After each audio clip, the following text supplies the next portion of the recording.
'cause I love you, friend. We reject the ideology of globalism, and we embrace the doctrine of patriotism.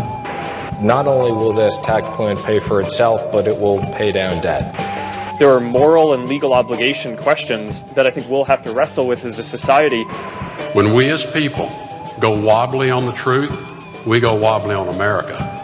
All you have to do is look at the numbers, look at what we've done. And this is only the beginning. From 100.9 FM WXIR, this is Evidence of Design, and I'm your host, Jason Taylor. Evidence of Design is a live talk show about the political economy. We critique income and wealth inequality and support democratic values. Thank you for listening, and welcome.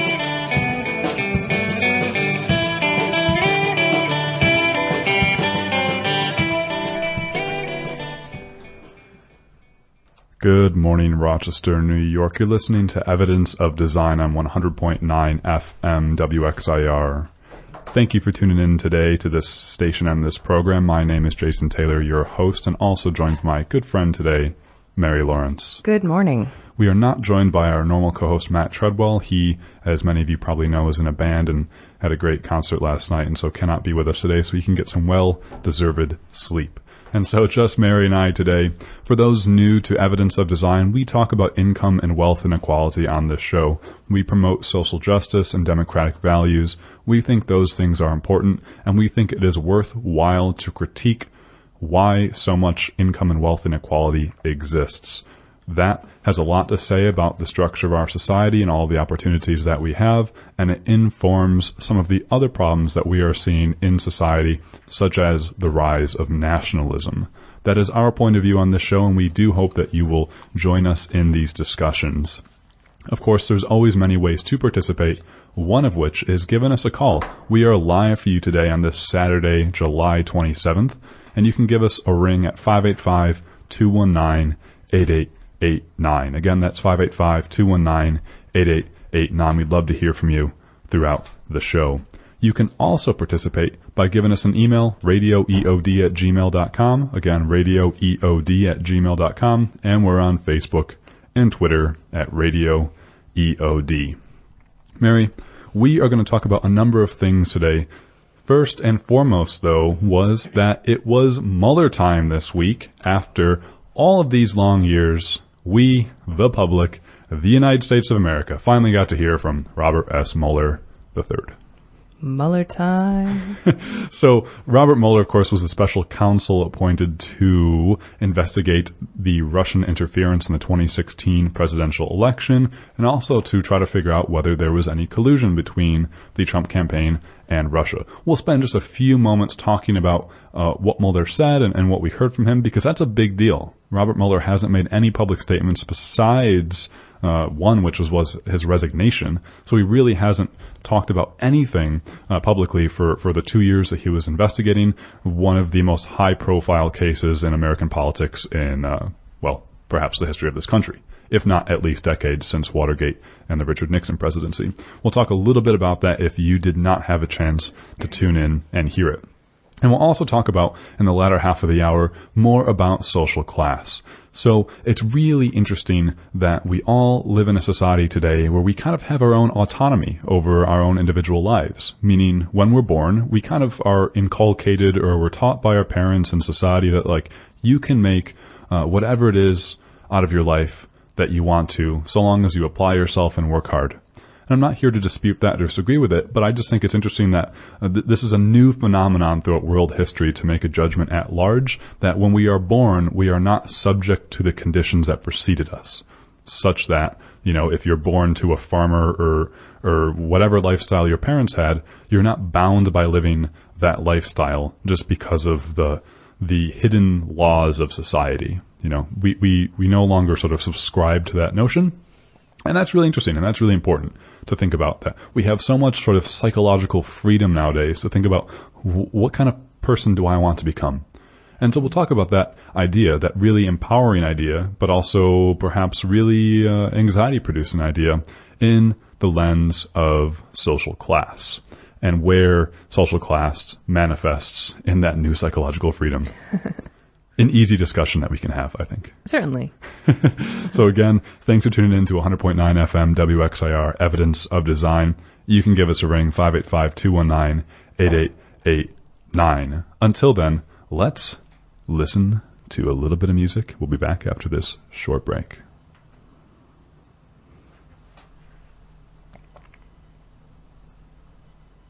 Once I figure out these technical difficulties here, and I think I might have found the solution. Sorry, folks, give me one more second.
Who was that? That was Antonio Williams there with Carrie McCoy with a song called Changes.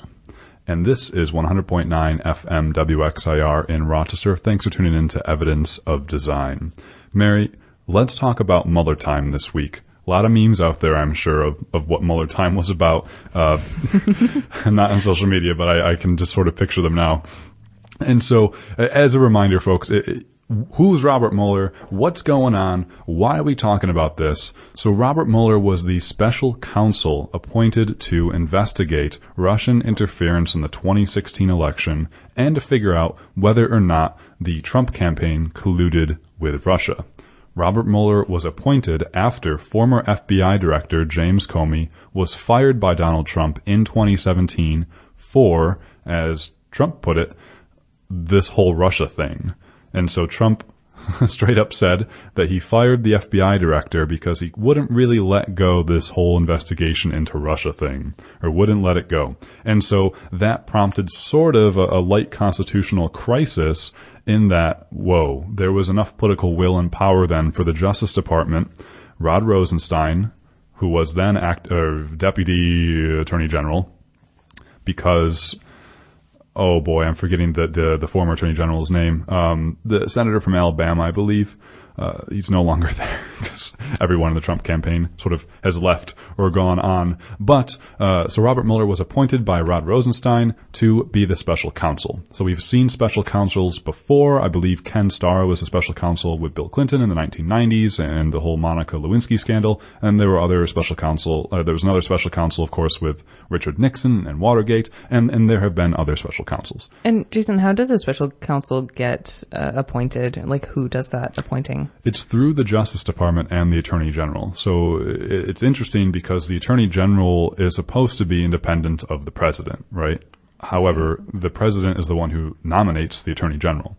And that was Jeff Sessions at the time? Jeff Sessions, thank you. That's his name. Yeah, Jeff Sessions. And so, right, Donald Trump nominated Jeff Sessions. He was confirmed by the House and Senate.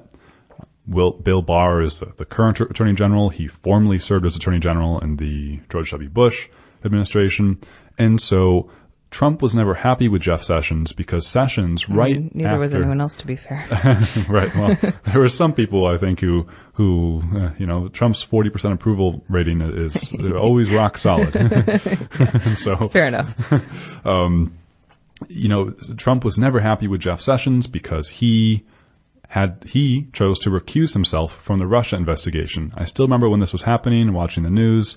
It was right after the election and Trump was in office, and then it sort of broke that Jeff Sessions was having a lot of conversations with Sergei Kislyak, the former Russian ambassador to the U.S. And this was like, whoa, wait a second, you never disclosed this. And so he was getting a lot of heat, and he originally said he wouldn't recuse himself from overseeing Russian affairs in the Justice Department. And then again, sort of the tide shifted, or he made the choice, or it seemed politically impossible that he couldn't refuse to do it. And Jeff Sessions then announced that he would recuse himself from sort of Russian affairs, Russian meddling with the Justice Department. Yeah, I remember that happening. Mm-hmm. And so that's how you have Rod Rosenstein, and then you have Special Counsel Robert Mueller.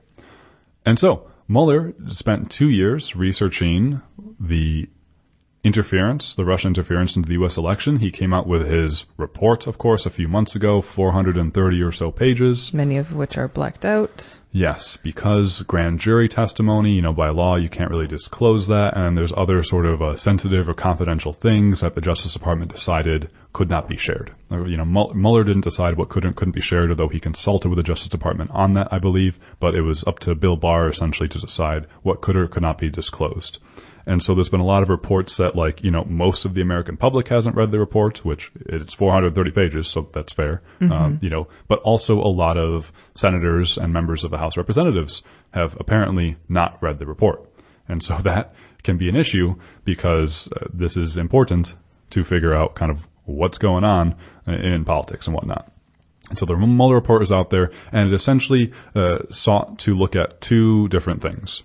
One, the Mueller report investigated the Russian interference into the U.S. election in 2016, and it 100% unanimously found that the Russians interfered in the election in a systematic fashion that was very dangerous and remains dangerous to this day, right now, going into 2020. And in fact, during Mueller's testimony, he sort of a big catchphrase or buzzline he said was that, look, the Russians are doing this as we sit here. This is not going away, and the government, he didn't say this, but there's many people who argue that the government is not doing enough to change the law to protect our next election from Russian interference. And in fact, Republican senators this week have blocked various pieces of legislation that would try to protect our elections in the future, saying that there's no need to do so. So this has unfortunately become a very partisan thing, but it was always kind of partisan to begin with because the Russians were actively trying to undermine Hillary Clinton so that Donald Trump would be elected. So the Mueller report first investigated whether or not there was Russian interference in the 2016 presidential election, and they found that there was. And the second part of the investigation, volume 2 of the report, which has gotten a lot more buzz in the news, and that's whether Donald Trump committed obstruction of justice. And I won't be able to, I should have pulled the exact quote, but I'm sure you've heard about this if you've been following the news. And the quote goes something to the effect of, while this report does not find Donald Trump guilty of crimes, it also does not exonerate him. So it's not coming to a conclusion whether or not Donald Trump could be prosecuted on obstruction of justice. He is not exonerated, and that is a quote from the report, although, of course, Trump and a lot of other Republicans have said the Mueller report is a total and complete exoneration, when it literally says he is not exonerated. Well, but they haven't read it, so I mean, they wouldn't know that. That could be one of the reasons. Willful ignorance is a thing. And so, since Robert Mueller has submitted his report and he has resigned from the Justice Department, he is out of the picture. The House, which is led by the Democrats, various committees in the House have tried to continue parts of the investigation to figure out what is going on. Because again, Mueller kind of left that ball up in the air. Some people think that he is laying a clear groundwork for impeachment and is just saying, like, look, I can't indict, or I can't find Donald Trump guilty as a sitting president because standing Justice Department laws and regulations say that you cannot indict a sitting president. And so that's what Mueller references. And so some people find that a hint to say, well, I cannot find him guilty. You, the House of Representatives, can. And so some people view it that way, whereas others view it as, look, you're innocent until proven guilty. Didn't find him guilty. Let's move on from this whole Russia thing. And so here we are, 3 years later. Sitting here. But we can't really move on from the Russia thing if it's still happening. Right. And so it's unfortunately become a very partisan issue, as with many things nowadays. And so the truth, where is the there that we all as a society can agree upon? It's hard to move on from something when there's no there. And we are still here. Yeah, I think if both parties were just seeking the truth, things might be a little bit easier. Yes, whatever the truth is. Whatever the capital truth T is. or lowercase t. Yeah. Yeah. I do want to bring up, though, one important thing from the Mueller testimony. Not much kind of came out of the testimony. Mueller stuck to his guns, and he kept referencing the report. Like, look at my report. My work stands for itself. Look at the report. That is frustrating for a lot of people, including myself a little bit. I do want to bring up one point, though, and that is that the Republicans have incessantly and repeatedly claimed that the entire precedents for the Mueller investigation and all of the investigations into Russian interference in the 2016 election and the investigations into Donald Trump are spurious and wrong and should not have happened because of this thing called the Steele dossier that came out. It was first published by BuzzFeed in January 10th. And the infamous dossier, which had a lot of things in it, but some of which are very sort of scandalous and salacious about Donald Trump's actions, alleged actions in 2013 after the Miss America pageant in Moscow and Russia, and some relationships with women, et cetera, et cetera, et cetera. So about a lot of very salacious things in the report. BuzzFeed published that on January 10th, and so the Republicans have been saying forever that, like, the Democrats are wrong to pursue any investigation on Trump and this whole Russian thing because the investigation into Russian interference came out of the Steele dossier, which is false. So the Steele dossier was commissioned by Democrats through Fusion GPS. Fusion GPS is like a political consultant firm. Fusion GPS was also used by Republicans during the 2016 presidential election to find dirt on other Republicans. So Fusion GPS is like this company that if you're a politician and you're running a campaign, you can go to and pay a lot of money, and that company can do research to try to undermine other candidates, right? So Republicans and Democrats have used it. And the Democrats and the Hillary Clinton campaign contracted through Fusion GPS to do some opposition research into Donald Trump. Christopher Steele, who's a former British intelligence officer, sort of was tapped to do some of that work, and he compiled this dossier. Not saying it's true or false, we don't really know, although Mueller has debunked some of the things in the report, but he hasn't confirmed or denied other things. So the whole thing about this Russian investigation, Republicans are saying that it's false because, look, it's just a Democratic it's just a hack by the Democrats and the Clinton campaign to try to find some dirt on Trump. They came up with this phony dirt, and that's what caused the FBI to investigate Donald Trump and Russian interference. That is not true. It's not true at all, because if you look at the timeline of when the FBI started its investigations into Russian interference and the Trump campaign, it started because of a guy named George Papadopoulos. He was on the Trump campaign team. He's a young guy, political science background, and he was apparently given information from a Russian-linked professor in March of 2016. So March of 2016, the election has not happened yet. he was given information abroad that the Russians had dirt on Clinton. In May of 2016, so just a few months after he was Papadopoulos, for whatever reason abroad, who had a meeting with this Russian-linked professor, they told him that they had dirt on Clinton. Papadopoulos went out for some drinks at a bar in London. He was with the Australian diplomat at the time, and he sort of drunkenly spilled the beans to the Australian diplomat that, like, hey, the Russians have dirt on Hillary Clinton. And so this Australian diplomat found that to be very odd. Here's this young guy from the Trump campaign who's, Trump at the time, no one really knew he was going to be president, of course, but he was like, this is odd. Here's this young guy sort of saying this really serious stuff that a foreign government has information that could be damaging to the opponent of the person telling me this information. Mm-hmm. And why wouldn't this person have told the FBI? Does the American government know about this? Because this, and here's the thing that we've lost so much context in the result of all the depravities of the Trump administration. It's not normal for foreign governments to try to do this to our politics, And so in the normal sort of rule of law in the past, regardless of what political side you were on, you would have told the FBI or something about this, or the CIA, or, authorities, the FBI, because of the wrongness of all this is going on. Mm-hmm. And so the Australian diplomat wondered, well, is this information shared? He didn't do much. He didn't do anything with that, though. He sort of shared it with his own superiors, but didn't contact our FBI about that until July 22nd of 2016. And that is when WikiLeaks published its information, its hacked and stolen information on the Democratic National Committee. These were the emails that were very disparaging to the DNC. These were the emails that kind of disclosed that the DNC was working against Bernie Sanders in favor of Hillary Clinton, mm-hmm. Among other things. So once WikiLeaks publishes this information, that Australian diplomat was like, whoa, something is going on here. And so he contacts the FBI based on the information that George Papadopoulos told him, and then in July 31st, so a week after WikiLeaks dumps its information on the DNC, the FBI starts a secret investigation into Trump-Russian collusion. So the origin of all of this, with Robert Mueller and Russian interference in the 2016 election and the, Trump's campaign's potential collusion with Russia, came out of that story of George Papadopoulos and the Australian diplomat and WikiLeaks, and then the FBI starting its secret investigation. All this happened before the FBI received any information on that alleged, that sort of scandalous dossier. Mm-hmm. And so that very long rant was not so much a rant, but an attempt to set the record straight. And so, where I got that information from the report, the Robert S. Mueller report.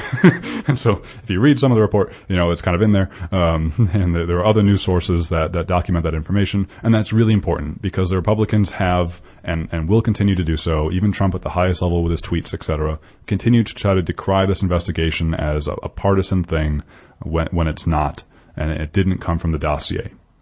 They'll cite a bunch of other things like Carter Page, like Peter Strzok, et cetera, that we won't go into now because maybe you know about it, but it's sort of tangential to all of this information. But the idea is that the origins of this investigation, everything Robert Mueller had to say, did not come from the dossier, but came from other legitimate sort of national security concerns. Are you feeling good about that, Mary? Feeling, I don't know, it's helpful to have the context of a timeline, especially that's not really something that we could have as it was going forward because so much of it was secret or, kind of behind the scenes. But now it's interesting to look back and see what happened at what point in time and how that affects, the report that we're looking at now. Yeah.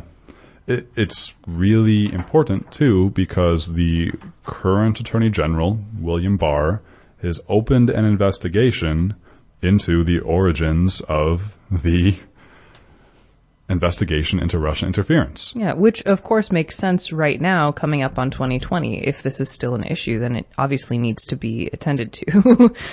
Right. I agree with you, Mary, but I think Barr's point of opening up this investigation is to try to find dirt that disparages the entire investigation.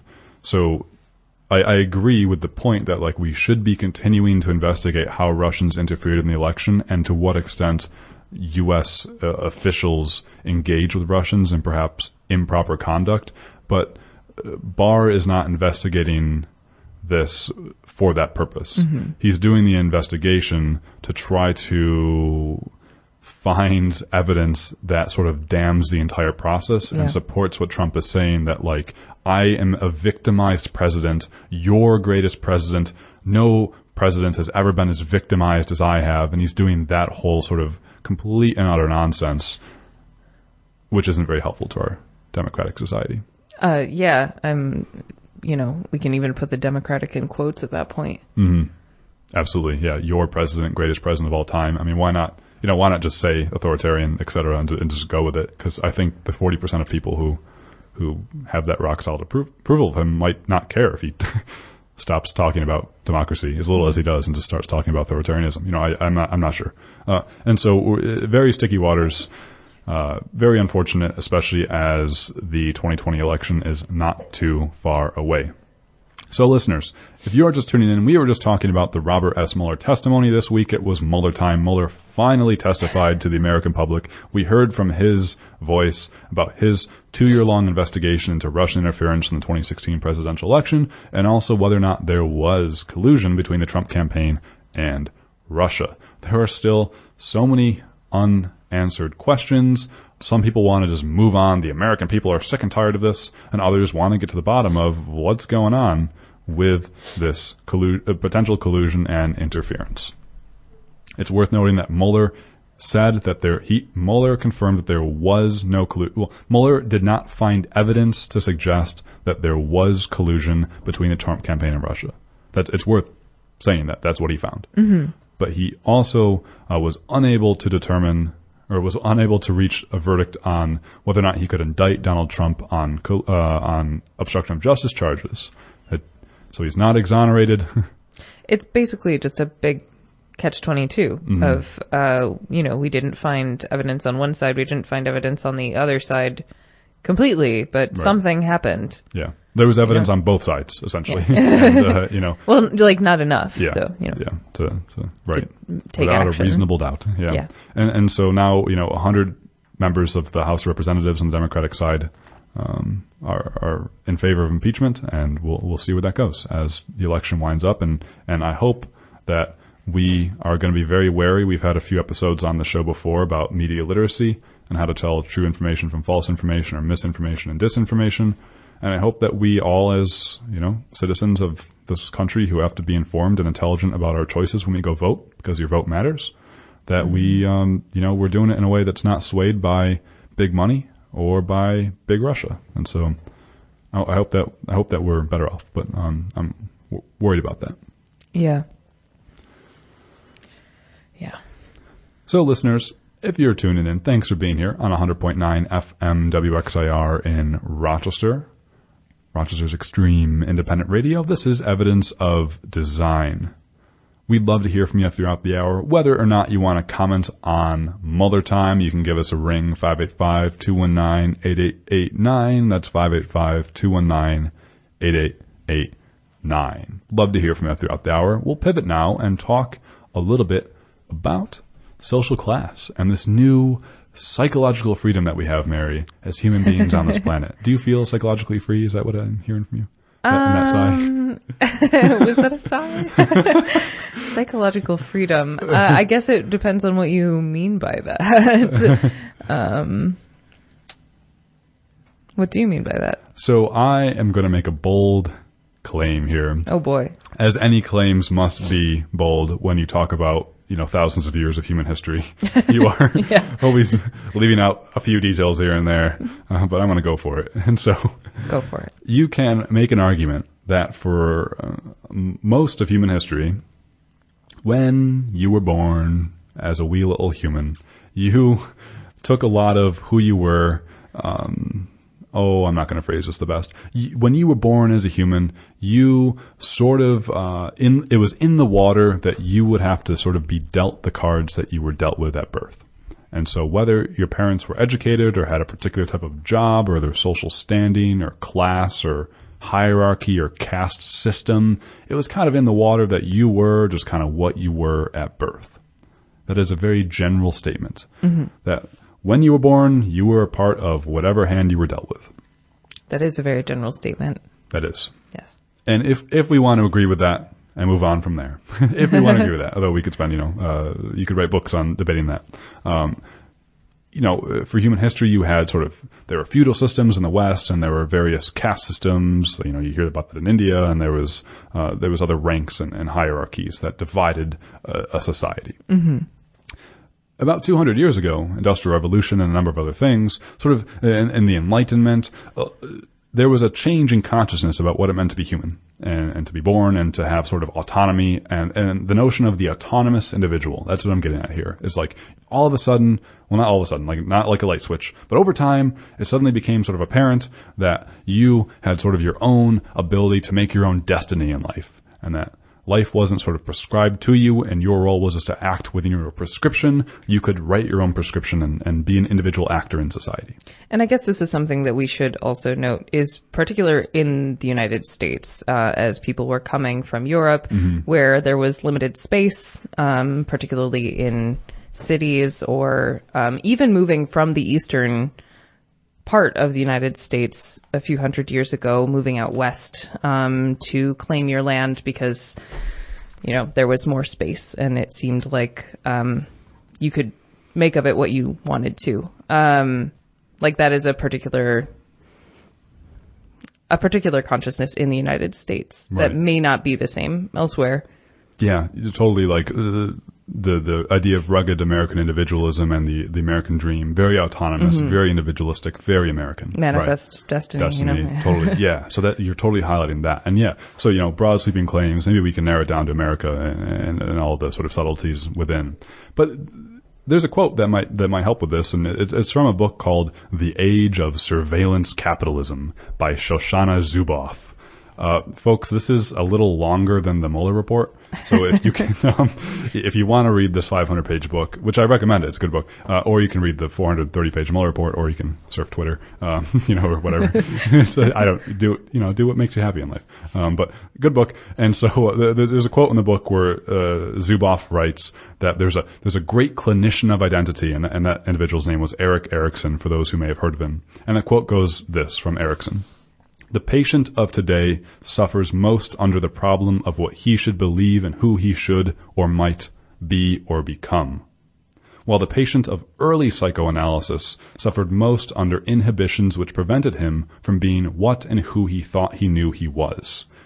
Oh, very wordy. But so that quote from Erikson there is kind of set it up two things. So the people of the past were kind of always struggling against what they thought they wanted to be or who they were, but they could never really get there because society sort of pegged them into a hole.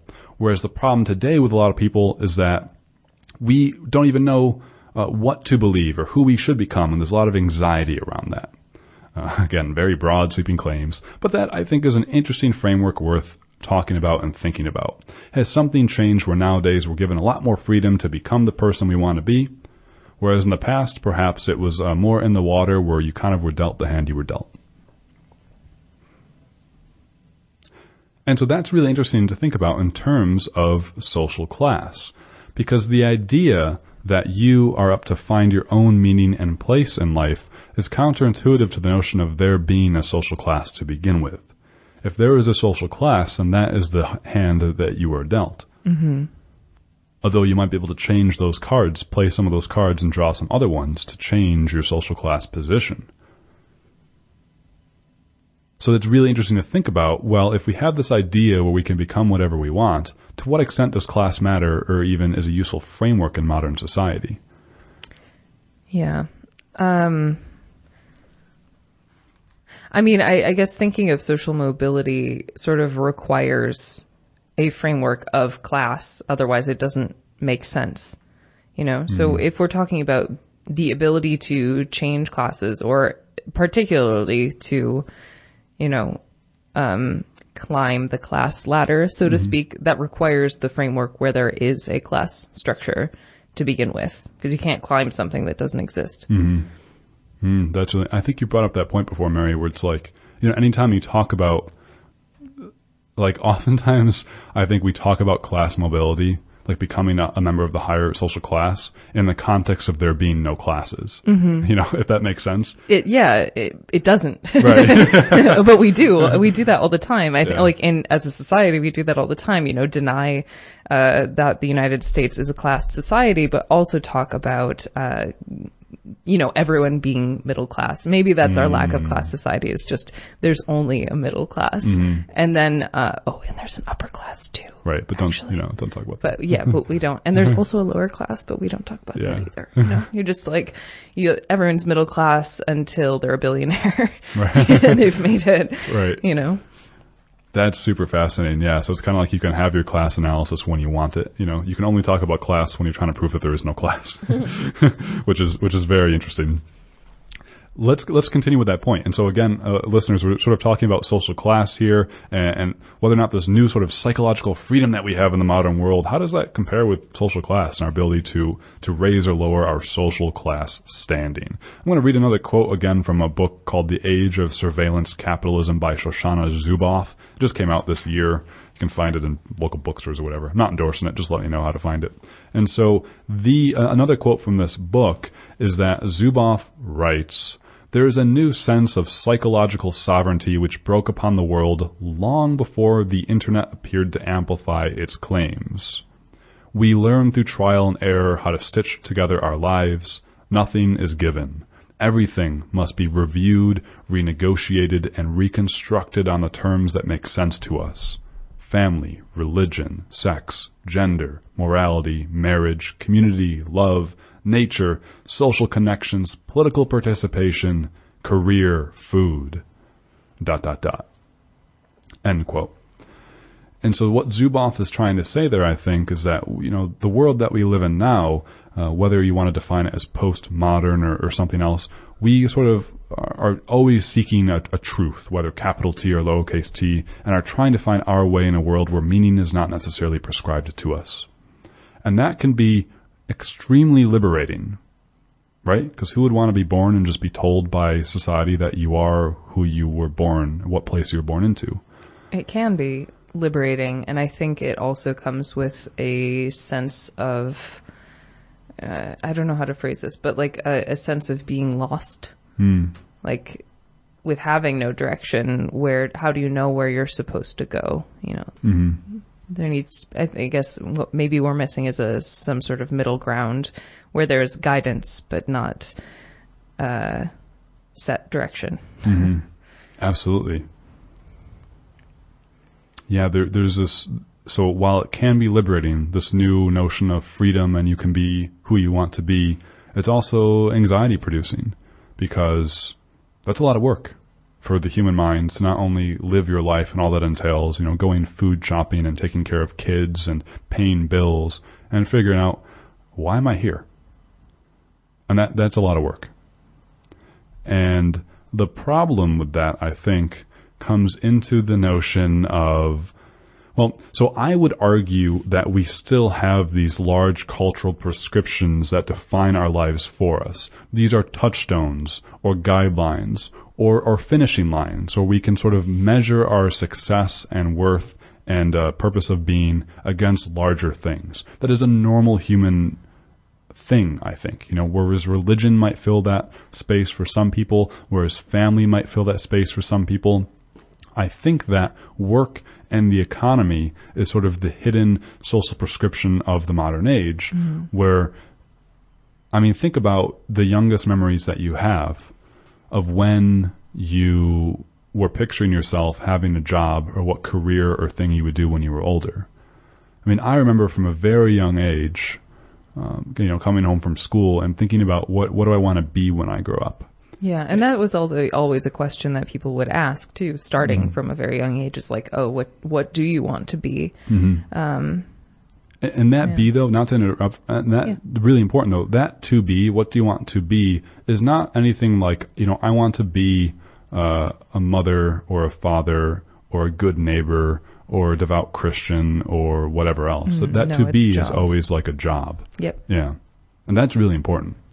And that's something that's in the water that I don't think we talk about.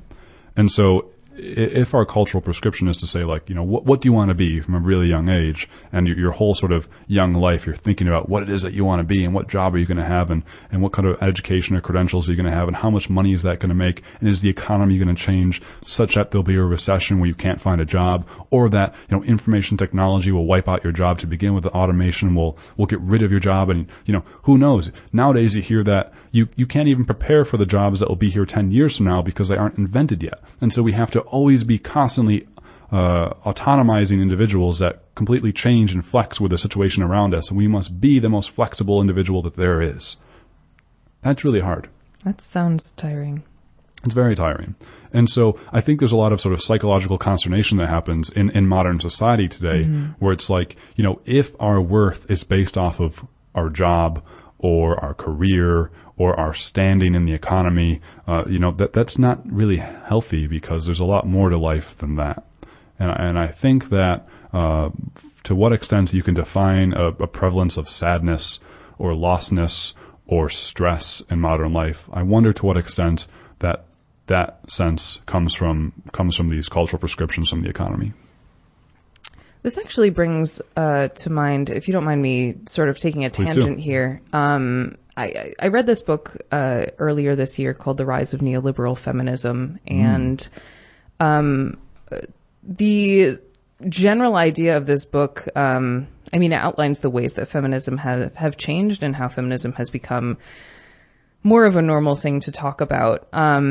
But in particular, the idea of neoliberal feminism is that, now we arguably live in a society where women can quote unquote have it all, have a job and have a family and be successful at both and be completely successful at both.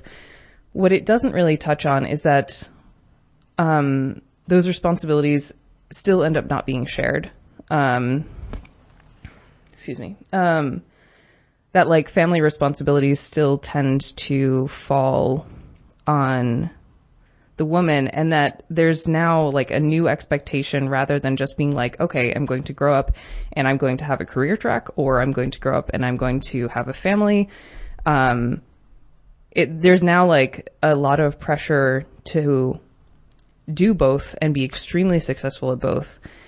And it has then detrimental effects on class specifically, because that kind of thing is only accessible if you have the money for childcare, which then ends up, people who are in a lower class, often women of color, would be the ones who are taking care of the children of the people who are able to do both of those things. So there's this idea of everything being possible, but it's still only very possible for a certain level of, middle class or upper class person who already has money, can focus on a career, can hire out help, can take leave when they need to from their job.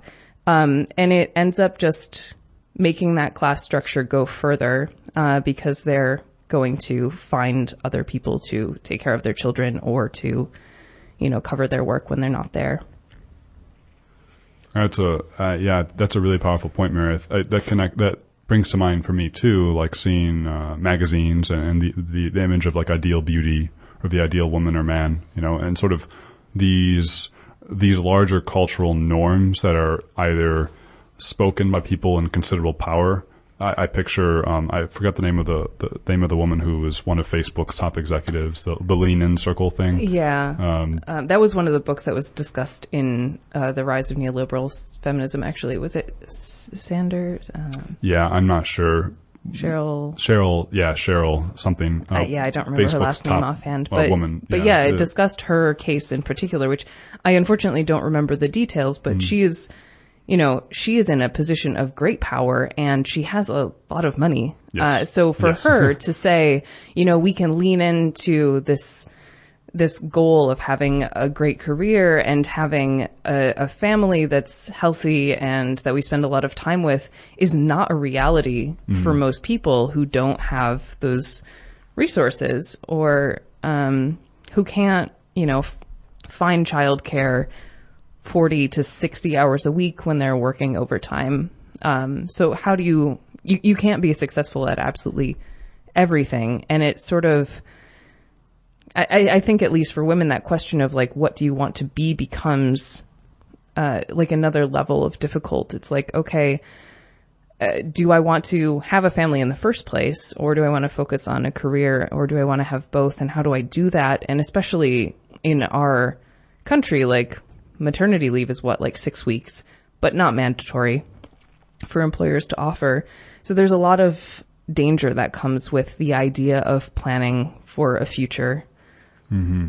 Yeah, a lot of anxiety that must come from that too. Yeah, certainly. Yeah.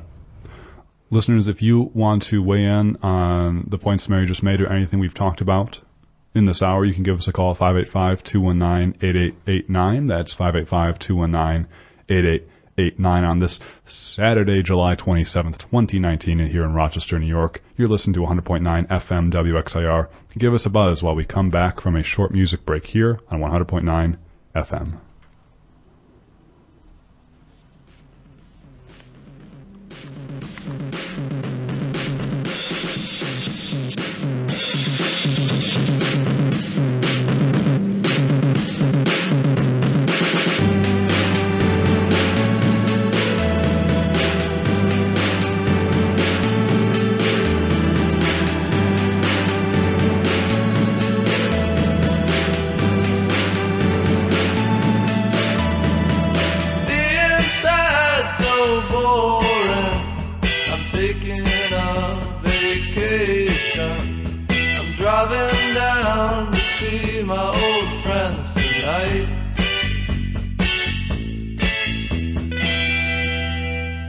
Let's spend the week with rosy cheeks and crush the grapes beneath our feet and stop burrowing through old chocolate boxes like a heartbroken Bacchus.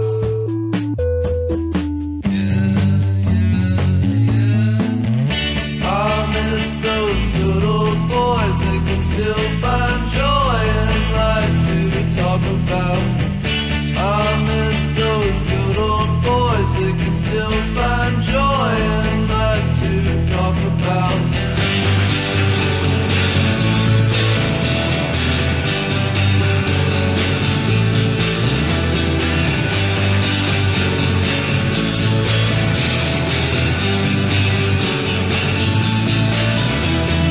Leave that girl behind you, or whatever it is that's got you. You still got time for one more night. Think what the others would say if they saw you in the bathroom, kicking the stall door. They'd say, get out of your head for a while, jump into mine, leave it on. So, Jason, who was that? That was Car Seat Headrest there with Los Borrachos. Car seat headrest. Car Seat Headrest. Yeah, it's a fantastic title. With the long title, Los Borrachos. I don't have any hope left, but the weather is nice. Oh, well, that sounds like kind of related to our conversation, actually. Sure. So what's going on right now? The weather is pretty nice out there. The weather is pretty nice. Brings in concerns of climate change, but weather being a little too nice too often. a little too nice. We need some more snow in July, don't we? I didn't say that. Yeah. That's not nice weather. So, folks, you're tuned in to 100.9 FM WXIR. If you tuned in on the dial or online, 1009 WXIR, WXIR.com. Thanks for being here, or on the TuneIn app.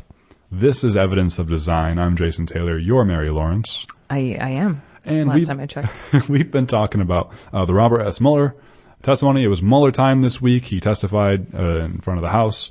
We've finally heard from Mueller after 2 years. Now we've been talking about social class and all of this sort of new psychological freedom we have as autonomous individuals in the 21st century who can make our lives what we want to make them be. But that freedom also comes with a bit of anxiety. And that is what we're thinking about. To what extent is social class and the fact that there are still structures that define who we are with the political economy, to what extent does that impact our ability to be who we want to be? And I believe that we have a caller here on 100.9. You are on the air. Give it a shot. Hi, this is Jeff from Webster. Hey, Jeff, thanks for giving us a ring. And I'm just curious on the first topic that you covered. If someone is alarmed and concerned about the things that Trump is doing as president, from his dictatorial steps, his family business dealings, his constant lies, and his racist efforts that I think that he's doing to separate our society, what do you think an involved citizen should be doing nowadays to counteract that? Thanks for your question, Jeff. Mary, do you want to give it a shot? Well, I think that one thing that we touch on really frequently in this show is the importance of voting and voting informed, and we try and make an effort to let listeners know who is running for what seats and why voting matters. But actually, I think that sort of goes into another point, which is that we were maybe about to make about what space in our minds we have even time to think about other things like political things. And I don't fully know how to answer other than, vote and vote well and try and have an unbiased or try and have a well-informed opinion of who you're voting for and how you want the society to change. I don't know how to answer how to find time to do all of that, however. Yeah, I'll jump on that, Mary, in terms of like how we find sort of how we vote well. So yeah, we definitely cover voting. The most important thing you can do is vote, because that's how power is allocated in this country still, right? We have elections, you vote, people get in power. Because we still have, to some extent, a representative democracy, and if Trump stays in office, voting won't matter much anymore because he'll destroy that right. I believe that. And so, vote while you can so that we don't get to a place where authoritarianism and democracy crumbles. But vote well. And what that means, I think, is that I do think that there is an argument that you can make that the people who support Donald Trump for what I would define as spurious reasons like the economy is strong or America is made great again is not that intellectually rigorous of thinking. And I'm not calling Trump supporters stupid. I am worried, though, about, with great power comes great responsibility. If you're going to cast a vote, are you really going to cast a vote on a slogan called Make America Great Again? That harkens back to, I think, as Jeff is saying, sort of racist, xenophobic days. And so please, if you're going to vote well, and that means doing your homework beyond the fact that, like, the economy is strong because stock markets have risen. Mm-hmm. That makes no sense to the health of this nation. And so there's a lot more bigger long-term issues out there that we need to be thinking about as a civil society. If we can find that time, Mary, as you're going for, to think about those issues, because we're not going to last long as a society or as humans on this planet if all we care about are things like, do other countries respect us now as Americans? Do they respect us? Are we still getting ripped off and our economy is strong? Like, that stuff makes it's just so silly, so sorry, Jeff. I don't know if that's a great answer, but vote and then try to get educated and really try to wrestle with larger issues and stuff that people see on Fox News. And not only try to educate yourself, I think, but one thing that we didn't mention, which is what we're trying to do on this show too, is to have conversations about these issues that are difficult to approach, but make a big difference in society. That right now, talking about climate change, talking about class, those aren't conversations that we generally have day to day. And that maybe actually is outside of voting, which only happens at certain times. Conversations are something that you can have every day with your coworkers. It's difficult to do that, with your coworkers, with your friends, or in other communal spaces, is to, ask people about why they do the things that they do, ask people why they vote how they do. I think for so long, like, one of my first memories about learning about voting is asking my mom who she voted for, and she was like, that's not a thing you ask people. And I don't agree with that. I think you should ask people who they're planning on voting for.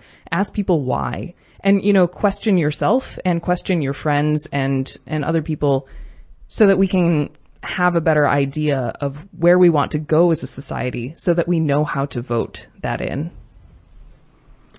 Jeff, you still on the line? Yes, I am. Thank you. Certainly. Any other questions or? No, I just always looking for local efforts to try to counter Trump's negative influence on the country, and I would just like to see more things happening in the Rochester area to show opposition to his practices, which I think are racist to a large degree, and he's constantly lying. So I just have a concern about the direction the country's going under the current administration, and like to see how people organize to counter it and anticipate what to do in 2020 to try to reverse the terrible trend that he started. Thank you. Thanks, Jeff. And, you know, if I'm going to take one critique on this show from listeners and wear it to heart, is that I am not as knowledgeable about local happenings as I'd like to be. You know, thankfully I have a good day job where I can be involved in the community at a grassroots level, and I really appreciate that and enjoy that. But the problem is where I spend a lot of my energy is beyond the local level, and I think there's very fair critiques that you could make of evidence of design where we are not spotlighting local voices more or spotlighting sort of local trends. And I think one reason that I struggle with that is that I do not use social media, and so you know, it's something that I struggle with where I can't really get access to all the sort of really grassroots things that are happening because I don't use Facebook, Twitter, Instagram, etc. And that is a personal choice I'm making. I'm not blaming the way people promote things. So, you know, that's something I struggle with. And I'm not sure of a personal solution I have to that besides listeners. If you're listening to this show right now and you know what's going on, or if you're a frequent listener of WXIR and other shows and ways, that's fantastic, and call in. You know, people here want to hear from you, and your voice matters, and what's going on in Rochester matters. So you can always give us a ring in the studio live, 585-219-8889. I just had something I want to add, and I can't remember what it is. I'm sorry. That is the worst. It is. That is quite all right. So we were talking, Mary, and we were talking about the idea that, you know, sort of society prescribes to us the need to have to find meaning through a job or employment, and that can be very stressful, especially because in the modern society that we kind of have to create more meaning for ourselves. Because of this newfound freedom that we have, where society, generally we recognize each other as autonomous individuals who can make our lives what we want to make. And that's a very big conversation to have, and it's very messy, but you kind of made a point, Mary, and I would agree, not just because you're a co-host, but on a personal level, is that, you know, I agree that these are the types of conversations we should be having, as messy and as complicated as they are. There's not many other radio stations that you could turn into, not to pat my back here on evidence of design, but there's not many other shows or stations you can turn into to have those conversations, especially when the airwaves are bought up by, you know, iHeartMedia or something that homogenizes all the information, or that local newspapers are all becoming more and more homogenized and reporters are fired. So the local, to Jeff's point, the local is being increasingly eaten up by a homogenization, which was completely counterintuitive to the notion of the internet in the first place, which was supposed to democratize things, when in fact it seems more and more, to some extent, that things are becoming more and more centralized and authoritarian. Very interesting and uncomfortable. I guess that shows what money can do when you capitalize on things like the internet and purchase power, basically. Capitalize. I used Good that pun. word intentionally, Jason. That was pretty good. And so, listeners, we are unfortunately wrapping out of time here on 100.9 FM WXIR in Rochester. I do appreciate you tuning in out of your busy and hopefully not as stressful lives here in Rochester, or whatever you are tuned in from. Thanks to 100.9 FM WXIR for hosting such shows as this. The Esquire Hour is up next, and they put on a pretty neat show, if I do say so myself. You can always stay in tune with us throughout the week at radioeod@gmail.com. You can send us an email, folks. You can actually do that. You can write an email to that email account. I will see it, and I will talk back at you. It's really cool. radioeod@gmail.com. You can also find us on the things that I don't use, Facebook and Twitter at Radio EOD. And don't worry, folks, I run the Facebook page. It hasn't been extremely active lately, and I apologize for the sort of hiatus, but I do check it frequently. So if you're on there,